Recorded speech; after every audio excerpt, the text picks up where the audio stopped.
Am I the jerk? I used to blackmail girls when I was underage. This was 10 years ago. I was between 14 and 16 years old. This all started with the Facebook invitation for a chat application. Obviously a lot of creeps, but there were times when you could still find real girls on chat apps. I met a few girls and women, and that was around the time that I discovered the idea of sharing and receiving spicy photos on the internet. Many were grown women. Keep in mind I was underage. And that was a huge turn on for me. And I assume for a lot of guys my age, right? And I loved it. After a few weeks, I met this girl in her 20s asking for a video chat so we could have some fun. I loved that experience and I wanted more and more. Eventually, I stopped doing it with her and I started to find new girls that I could have virtual fun with. I found one, but when things got hot, she wanted to stop and left me hanging. I was frustrated and wanted to go all the way anyways. She kept refusing. And then I did something I still regret. Since she was using her first and last name in the call, it was a Skype call at the time, I easily found her Facebook profile, took a screenshot and told her that if she didn't do what I asked her, I will tell her relatives what we were doing. I would never have done this. It was just a bluff, but her pain and fear was not. I remember thinking, she is older than me, and yet she does what I say. I love this feeling of power. God damn it. I hate myself so deeply. I don't see any difference between me and an SAer. I remember that she said that if she ends herself, it will be my fault. And sometimes, years after the events, I still think about that. I know she didn't do it, and yet she could have, and this realization keeps me up at night. I did this sort of things a few times that year, and I still feel disgusted towards myself as a human being. I wish I could find them today and apologize, but I'm not sure if that would be sincere or just me trying to redeem myself and feeling better.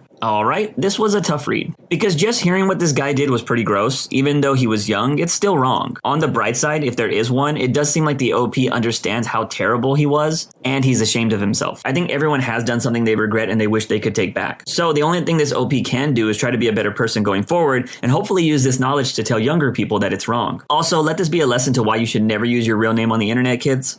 Am I the jerk? I may have given a child a slight dent on their head when I was a kid. I am visiting my hometown after 15 or so years of being away. With that being said, I saw my teacher from kindergarten with her child. So this story was when I was in 3rd grade and I was going through a tough time in my life. My parents had divorced and my grandmother, dad's side, and grandfather, mom's side, passed. I was overall not in the right normal mental state I normally was back then. My grandparents' death landed about a week apart. My parents wanted to do their funeral as quick as possible to get the funeral burden out of the way. They planned the funerals 2 days apart, which made me very upset. And I was already upset from the divorce. My teacher was pregnant about 3 or 4 months along when this happened. She never knew that my grandparents passed. On this particular day, I punched her in the stomach. I had been late to school, my mom had just moved out, and it was in between the funeral days. We had an assignment that she had handed out to us, and it was something to do with asking our grandparents about something. I don't remember much. But anyways, I ran out of class crying and into the hallway. Along came my teacher coming to check on me, and she said something that made me very, very sad, so I punched her in the stomach as hard as I could. I ran into the classroom, grabbed my stuff, and ran into the office and told them to call my mom to get me. Surprisingly, they did.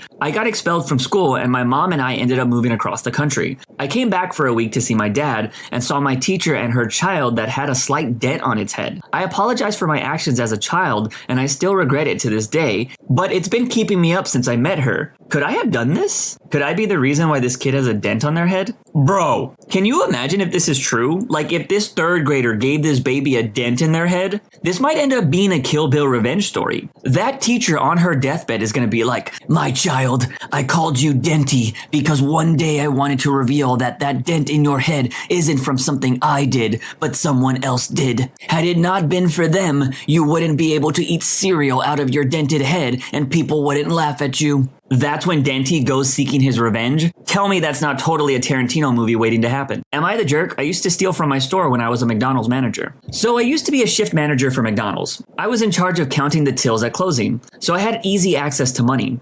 I had the perfect scam. I had a group of teens working with me, and the way it worked was we memorized the prices of the most common orders. Back when the menu was simple, and most people ordered the combos. We had a price chart and calculator besides the drive-thru register to help with the totals. We'd tell the customer their total, then ring up a small Coke or coffee to open the till, make change and leave the extra in the box. I would take out the exact amount of what the report said it should have, then keep the extra of what we scammed. We didn't mess with every order, so it just looked like a slow night. On a busy Saturday night, I could bring home around $400, sometimes even more, even after splitting it with my co-conspirators. I stole probably over $10,000 in a year back in the 90s. When I got sober, I had to go make amends to the owner. It sucked, but it was the right thing to do. I'm now a teacher and my students have no idea of the things I used to do. I'm glad this OP went and cleared their conscience. Not a lot of people would have the courage to do that, but at the same time, I kinda don't care because it's McDonald's and they have been screwing over their employees forever. Am I the jerk? I took substances with my friend the night she OD'd. Before I start, I just want to clarify that I loved this person very much and that I'm going to change their name for this. My friend Sally and I were hanging out at my boyfriend's house. She was due to go to rehab the next day. She had a fight with her parents and I told her she could cool off and hang with me. When she got to my boyfriend's house, Sally brought her boyfriend. I'll call him John.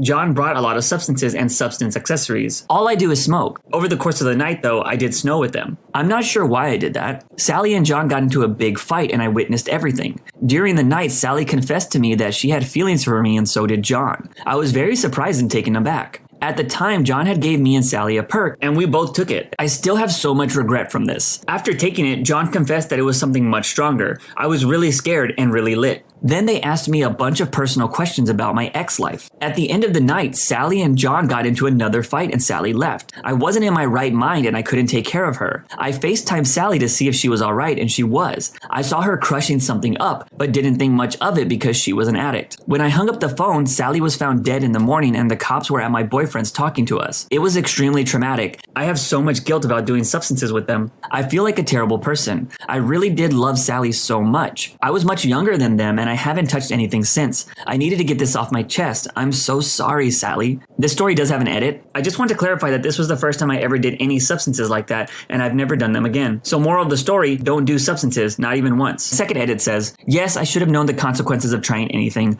Although I was lied to about what I was taking, I should have thought about what could have happened. I shouldn't have done anything at all. I understand I put myself in that position, and that's why I'm so disappointed in myself, because I'm smarter than that. This is just a sad story and another reminder of why you don't need to do substances. I'm glad this OP doesn't touch them anymore, but it's sad that it had to come at the expense of her friend's life. Hopefully that OP dropped that terrible boyfriend too. Am I the jerk? I made some guy fall into a bush when I was driving. When I was in high school, I was going about my way. Driving along the road, the light was green and I saw this old dude crossing. I guess he realized I wasn't stopping since I had the green light, so he sped up a bit nervously and fell on his face in a bush in a busy street. And I just rolled down the window and said, "Good one, dude," and didn't think much of it. Now years later, I'm starting to feel bad about it and I feel terrible, especially since I just laughed it off. That was the whole story, but the OP does respond to some comments and I want to talk about those here. The first comment says, "Pretty messed up behavior. Needless to say, I don't find it funny in the least. Sometimes people make mistakes, like this guy you describe as being some old dude. When you're enclosed in a couple tons of steel, you need to give pedestrians a break. The fact that he was a senior means he may have been confused and he didn't deserve what happened. Anyways, I'm glad you feel some remorse and it sounds like you wouldn't do the same thing now that you're older and wiser.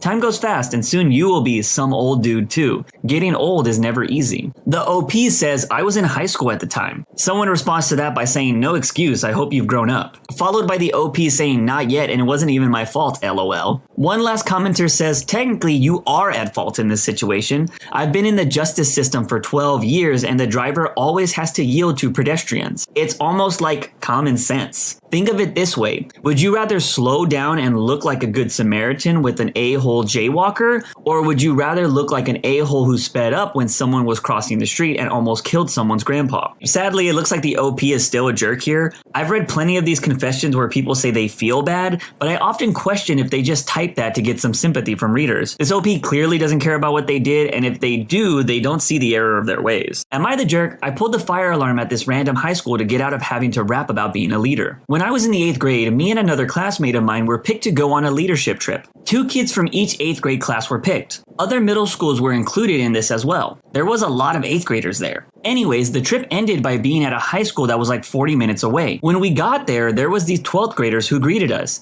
Each 12th grader had a list of 5 or 6 students that would be in their group. Once we were all separated, they brought us to empty classrooms where we were told that we were going to come up with a 2-minute song about being a leader and how to inspire our fellow youths. The 12th grader in charge of our group decided we were going to rap and be the best of all the performing groups. We came up with lyrics and rhymes and I was mortified during the entire thing. I was so anxious and terrified that I had to be a part of this group to perform in front of the entire 12th grade. When we had finished, each of us had 3 or 4 lines. Our rap was going to start with us putting all our hands in a circle and screaming, "Go, go, go!" Then we were to spin around to face all the seniors and dance and jump around with our microphones and rap about studying and being inspirational and crap. After we finished writing this rap, we were all called down to the gym. Our leaders got our sticker and we were the 10th of 12 groups to perform. Each group had went and I was clutching myself and humming to myself as the secondhand embarrassment washed over me as every group got up and I had to watch 50 other middle schoolers horribly sing songs while all the seniors laughed and recorded us. Our group was near the rear entrance to the gym and there was this fire alarm about 5 feet outside the door. I looked at it when we first walked down the hallway to the gym and I thought for a second about how I wanted to pull this thing to get the hell out of there. I was thinking about how I wanted to die and how stupid and embarrassing this whole thing would be. I had no business even being picked to go to this thing. I was a C or D level student who failed like 70% of the tests I took that year. The ones I did pass, I barely did. B's were scarce and A's were like once in a blue moon. I was totally shocked when they would happen. I was this loner kid who was bullied a lot and always in the office. I absolutely 100% believe I was picked to go on this trip out of pity from my core teacher. I was so confused when I was picked to go on this trip. So was this kid in my class who screamed at my teacher about how I didn't deserve to go on this trip and how my name was always written on the board because I failed so many tests. I was standing at the back of the group while the 9th group performed. I slowly walked backwards. I put my hands on the alarm, closed my eyes and pulled it, and immediately jumped forward and pretended to be shocked as everyone else. We then had to exit out of the gym through the main doors. By the time everything was cleared, our trip was over and we had to leave. My 12th grade group leader was pissed, and so was everyone else in my group. I was never asked if I pulled it or accused. I was so happy to get the hell out of there. This was around 2010 or 2011. This confession seems straight out of a cringy teen movie,